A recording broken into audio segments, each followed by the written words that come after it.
Bahas satu film keren berjudul The Platform. Jujur aja, film ini merupakan salah satu film favorit yang bikin gua terngiang-ngiang. Tidak lupa, gue juga selalu mendoakan agar kalian dan keluarga bahagia selalu ya. Di awal film kita diperlihatkan seorang kakek yang sedang memeriksa bahan makanan untuk disiapkan. Cara ini merupakan proses untuk menjaga kualitas dari setiap makanan yang akan dihidangkan dalam jumlah besar. Sudah jelas, makanan-makanan yang diproduksi ini akan disiapkan bagi seluruh penghuni penjara. Lalu, seorang pria terbangun dari ketidaksadarannya dan berada di sebuah penjara bersama kakek tua.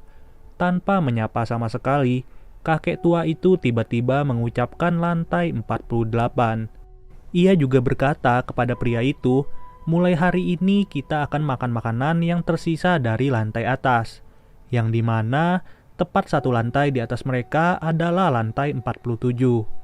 Semakin tinggi lantai, maka angkanya akan semakin mengecil. Untuk tingkat paling tinggi, lantainya sendiri memiliki angka 0. Pria yang baru ditempatkan di penjara itu pun langsung melihat ke tengah ruangan dan terdapat lubang yang sangat dalam. Tentu saja, penjara ini tidak hanya berakhir di lantai 48. Di bawah mereka berdua masih banyak tahanan lain yang sedang menunggu makanan datang. Fungsi dari lubang ini adalah sebagai tempat bergerak untuk lift makanan yang datang dari lantai 0. Dari penjelasan singkat ini, pria itu memperkenalkan diri dan berkata bahwa namanya adalah Goreng. Sedangkan si kakek tua yang bersamanya itu bernama Trimagasi. Setiap lantai di penjara ini hanya ditempati oleh 2 tahanan saja, yang dimana mereka akan bersama selama 1 bulan dan seterusnya jika mereka masih hidup.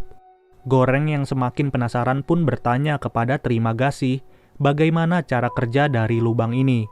Trimagasi pun berkata bahwa semakin tinggi tingkat lantai maka akan semakin bagus. Untuk lantai 48 sendiri, itu berada di tengah-tengah dan tidak terlalu buruk untuk menunggu makanan. Kakek Trimagasi sendiri sudah berbulan-bulan berada di penjara ini. Ia tentu saja sudah mengetahui segala hal yang berkaitan dengan aturan di sini. Ia juga tidak bosan-bosan mengatakan bahwa lantai 48 adalah lantai yang cukup bagus. Saat lampu hijau menyala, itu merupakan pertanda lift makanan dari atas akan turun ke lantai di bawahnya. Bisa kalian lihat sendiri, makanan yang datang tidak terlihat fresh dan hanya merupakan makanan sisa. Kakek Trimagasi yang sudah lapar tidak segan-segan untuk memakan hidangan tersebut. Sedangkan Goreng memiliki rasa ragu dan tidak yakin untuk mengkonsumsi itu semua. Ia sendiri tidak percaya bagaimana caranya dalam 1 bulan hidup dengan makanan yang sudah dikonsumsi oleh 47 lantai.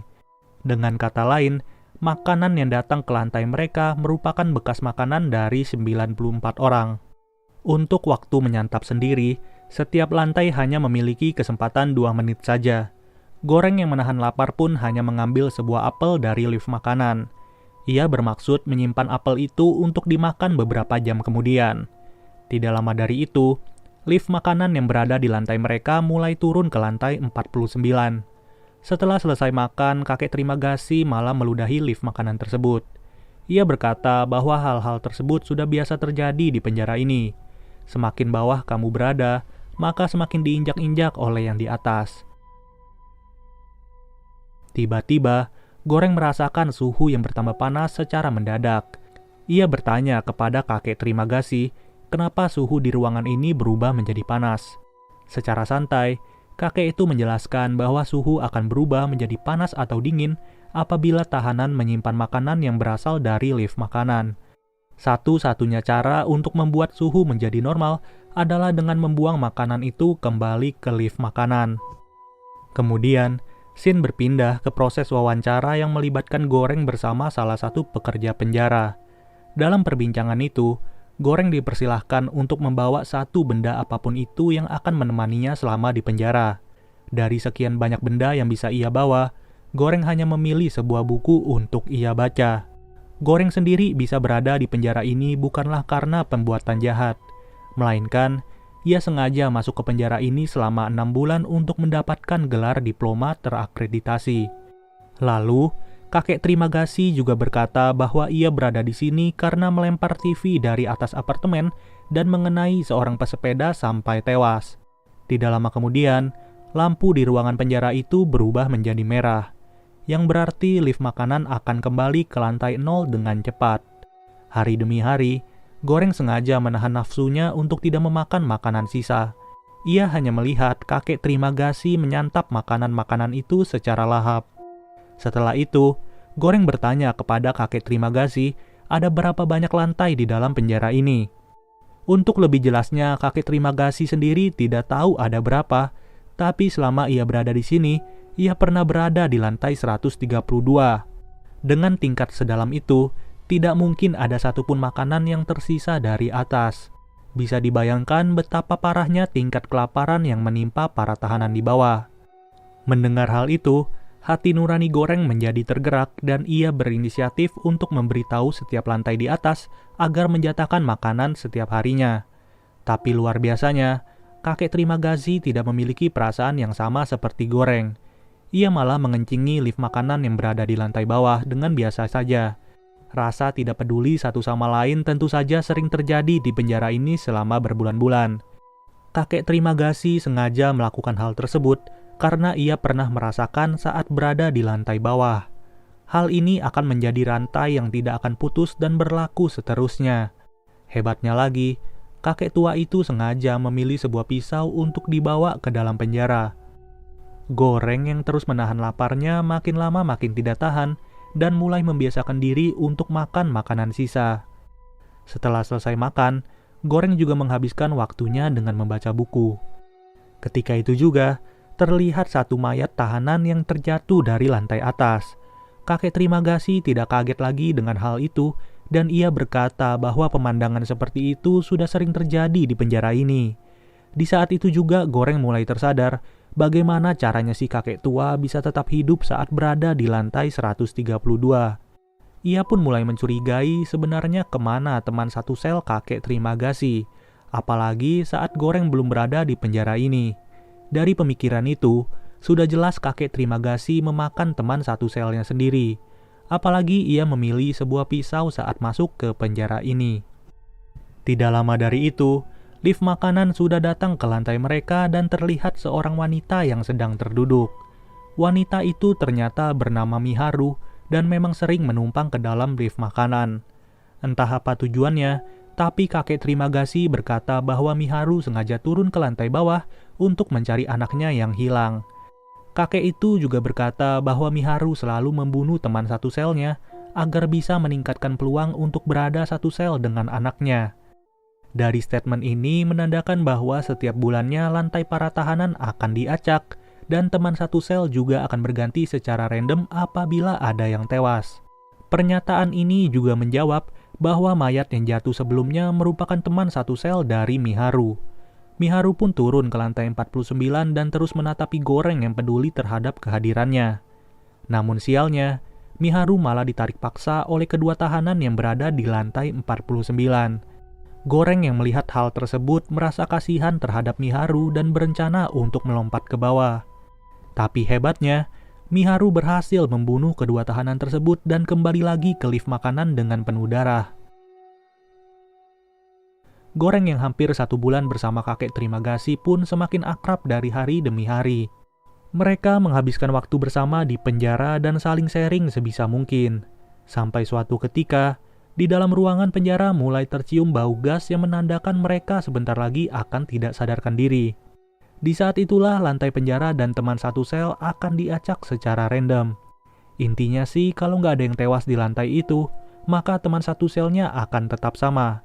Saat esok hari, Goreng terbangun dalam keadaan tubuh yang sudah terikat oleh kain. Tidak diragukan lagi, ternyata ia diikat oleh kakek Trimagasi. Ia sengaja mengikat tubuh Goreng karena bulan ini mereka mendapatkan lantai 171. Tentu saja lantai dengan nomor sebesar ini tidak akan lagi mendapatkan makanan yang tersisa.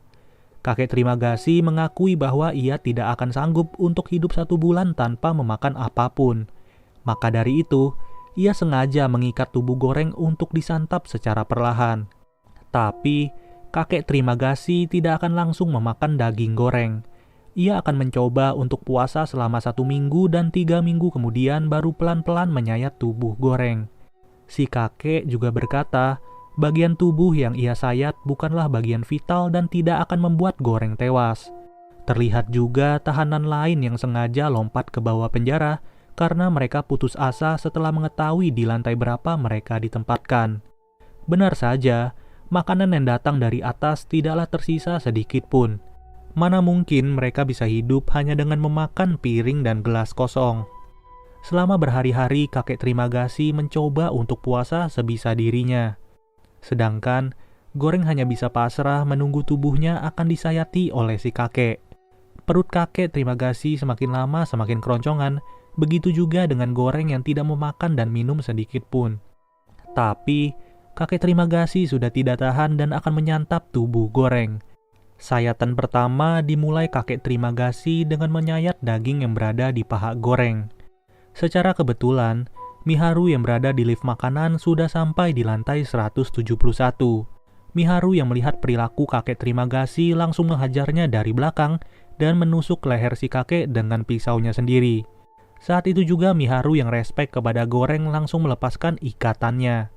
Ia juga membiarkan Goreng untuk membalas kemarahannya kepada si kakek Trimagasi. Sudah jelas, si kakek harus tewas secara sadis di lantai 171. Di sisi lain, Goreng yang terlalu lemas langsung pingsan dan tidak sadarkan diri. Beberapa jam kemudian, Goreng mulai tersadar secara perlahan dan melihat Miharu sedang menyantap tubuh kakek Trimagasi. Jujur aja, gua nggak heran sama sekali kalau kebiasaan aneh sudah terjadi di penjara ini. Luar biasanya lagi, Miharu malah sengaja menyuapi Goreng untuk memakan potongan daging itu. Goreng yang tidak terbiasa langsung memuntahkan daging si kakek tua. Namun anehnya Miharu ini adalah wanita yang gak pernah ngomong sama sekali. Dia malah tetap menyuapi Goreng untuk memakan daging si kakek Trimagasi. Saat ditanya tentang nama anaknya, Miharu malah tidak mau menjawab dan kabur turun ke bawah lagi. Selama 1 bulan di lantai 171 ini, Goreng mau tidak mau harus gadoin daging kakek Trimagasi. Walaupun udah penuh belatung kayak begitu, tapi ya tetap aja perut Goreng harus dikasih makan. Singkat cerita, 1 bulan sudah dilewati oleh Goreng dan ia terbangun lagi dengan lantai yang berbeda. Dikarenakan kakek Trimagasi sudah tewas, maka sudah jelas Goreng ditempatkan bersama orang random. Terlihat teman satu selnya kali ini adalah seorang wanita bernama Imoguri yang membawa seekor anjing. Mereka berdua kali ini berada di lantai 33 yang secara realita tidaklah terlalu buruk. Ternyata, wanita ini adalah seorang pekerja admin yang mewawancarai Goreng sebelum masuk ke penjara ini. Ketika wawancara itu, Goreng ditanyakan berbagai hal termasuk makanan favoritnya. Dengan tujuan, makanan favorit yang dipilih Goreng akan ditempatkan ke dalam lift. Ia juga bertanya kepada Imoguri, ada berapa orang yang terdapat di penjara ini. Selama 25 tahun Imoguri bekerja di sini, ia mengetahui bahwa lantai di penjara ini kira-kira 200-an lantai. Secara logika, dengan jumlah makanan yang diberikan, tentu saja tidak akan memenuhi kebutuhan 400 orang. Namun, Imoguri tetap memaksa hal itu bisa saja berkecukupan apabila diterapkan sistem solidaritas. Berada di lantai 33, membuat Goreng tidak perlu lagi memakan daging manusia. Sedangkan, Imoguri malah tetap bersikeras untuk mengatur jatah makanan pada lantai di bawahnya. Ia sengaja membuat makanan yang terpisah menjadi 2 piring dengan harapan tahanan yang berada di lantai bawah akan melakukan perilaku yang sama. Dengan cara itu, Imoguri akan menekankan perilaku solidaritas yang membuat para tahanan kebagian makanan. Imoguri juga memberitahu para tahanan yang ada di lantai 34 untuk menjatahkan makanan secukupnya saja. Akan tetapi, para tahanan itu malah marah-marah dan berkata tidak ada lagi kesempatan untuk makan enak. Mereka juga secara spontan mengatakan akan menghabiskan makanan-makanan ini sepuas-puasnya. Mereka tidak memikirkan bagaimana nasib para tahanan yang tidak beruntung pada bulan ini. Hari demi hari, Imoguri tidak capek-capek untuk memberitahu para tahanan di lantai bawah. Perilaku ini sudah diterapkan oleh Imoguri selama 15 hari di dalam penjara. Tapi tetap saja tidak ada respon positif dari para tahanan tersebut. Sampai pada akhirnya, Goreng sudah lelah mendengar hal itu dan ia langsung mengancam para tahanan di bawah. Goreng berkata apabila mereka tidak menuruti perintah Imoguri, maka ia tidak segan-segan akan mengencingi dan berak di makanan mereka. Statement yang dikeluarkan oleh Goreng terbukti ampuh, dan para tahanan langsung nurut saat itu juga. Esok harinya, lift makanan kembali turun ke lantai mereka. Namun terlihat ada Miharu yang berbaring di lift tersebut dengan kondisi penuh luka. Seketika itu juga, Goreng dan Imoguri langsung menolong Miharu yang terbaling lemas. Saat lift sudah turun, tiba-tiba suhu di lantai mereka berubah menjadi sangat dingin. Mereka pun baru sadar, anjing Imoguri ternyata tidak mengembalikan makanan dari lift. Saat itu juga Goreng langsung merebutnya dan suhu kembali normal. Beberapa jam kemudian, Goreng terbangun dari tidurnya dan melihat Miharu sudah bertengkar dengan Imoguri. Hal tersebut terjadi karena Miharu sudah memakan anjing kesayangan Imoguri secara hidup-hidup. Dalam keadaan tidak tentram, Miharu kembali turun mengikuti lift makanan ke lantai bawah. Sedangkan Imoguri malah terdiam dan frustasi akibat kematian anjingnya. Di saat itu juga Imoguri menjelaskan bahwa sebenarnya Miharu tidak punya anak sama sekali. Sebelum masuk penjara ini, Miharu ingin menjadi artis seperti Marilyn Monroe. Tapi karena tidak kesampaian, ia menjadi gila dan mencari seorang anak yang tidak ada keberadaannya. Imoguri juga membongkar aibnya kenapa ia bisa sengaja masuk ke penjara ini. Hal tersebut Imoguri lakukan karena ia sudah putus asa dengan kanker ganas yang menyerang dirinya selama 3 tahun. Maka dari itu, ia sengaja datang ke penjara ini untuk membiarkan tubuhnya dimakan secara hidup-hidup. Setelah pengakuan itu, Imoguri tidak mau makan makanan sedikit pun dan hanya berbaring di atas kasur. Padahal, hari ini adalah hari terakhir mereka berdua berada di lantai 33. Saat hari esok sudah tiba, Goreng kembali terbangun dan kini berada di lantai 202. Ia terkejut setelah melihat Imoguri yang sengaja menggantung dirinya. Goreng seketika itu juga menjadi frustasi dan dibayang-bayangi oleh arwah kakek Trimagasi dan juga Imoguri. Ia dirayu oleh mereka berdua untuk mengkonsumsi daging Imoguri. Apalagi setelah mengetahui bulan ini Goreng ditempatkan di lantai 202 yang tentu saja tidaklah beruntung. Makanan yang datang dari atas juga terlihat tidak tersisa sedikit pun dan hal itu tidak membuat seorang Goreng terkejut. Ia sengaja mengambil pecahan kaca untuk menghitung berapa kali lift makanan itu berhenti sampai kembali ke lantai 0. Dengan tujuan, ia ingin mengetahui sebenarnya ada berapa lantai di dalam penjara ini. Karena jujur saja, tidak ada satupun orang yang bisa menebak jumlah lantai penjara ini secara pasti. Saking tidak ingin memakan daging Imoguri, Goreng malahan sengaja hanya mengkonsumsi robekan kertas dari buku yang ia bawa. Tapi karena kehadiran kakek Trimagasi yang selalu merusak pikirannya, Goreng mau tidak mau harus menyayat daging Imoguri selama 1 bulan. Bulan berikutnya, Goreng kembali terbangun dari tidurnya dan ditempatkan di lantai 6. Selama ia berada di penjara ini, tentu saja ini adalah lantai yang paling bagus. Di lantai 6 ini, Goreng ternyata ditemani oleh seorang pria bernama Baharat. Baharat adalah seorang pria agamis yang selalu optimis untuk kabur dari penjara ini. Baharat juga memilih untuk membawa tali agar ia bisa memanjat ke lantai atas. Ia merayu kedua tahanan yang berada di lantai 5 untuk membantunya naik ke lantai itu. Setelah selesai merayu, Baharat senang karena ia akan ditolong untuk naik ke lantai 5. Ia pun langsung melempar tali yang ia bawa dengan cepat dan meninggalkan Goreng seorang diri. Dengan penuh semangatnya, Baharat naik melalui tali tersebut.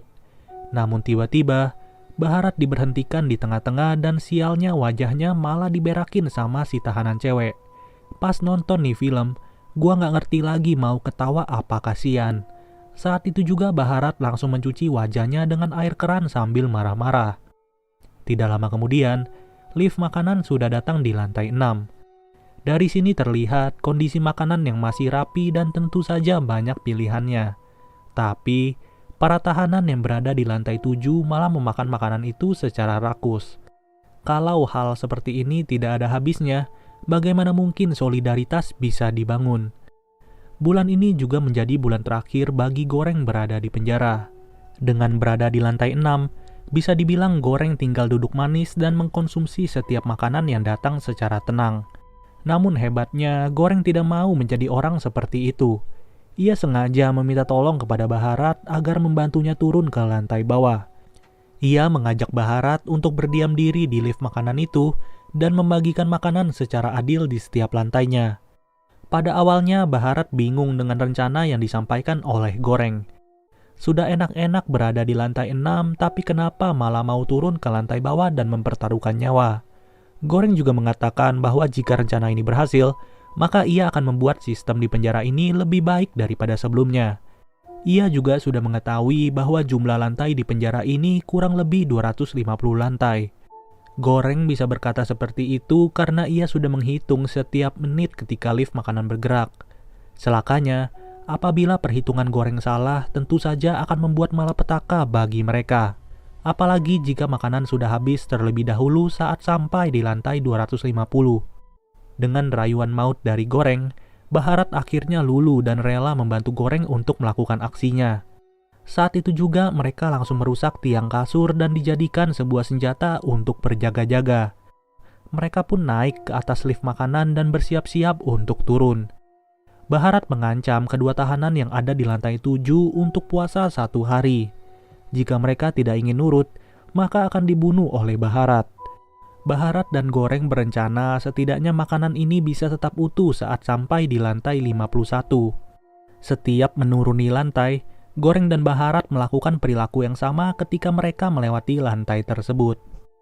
Sampai pada akhirnya, Baharat tiba di sebuah lantai yang ditempati oleh pria bijak.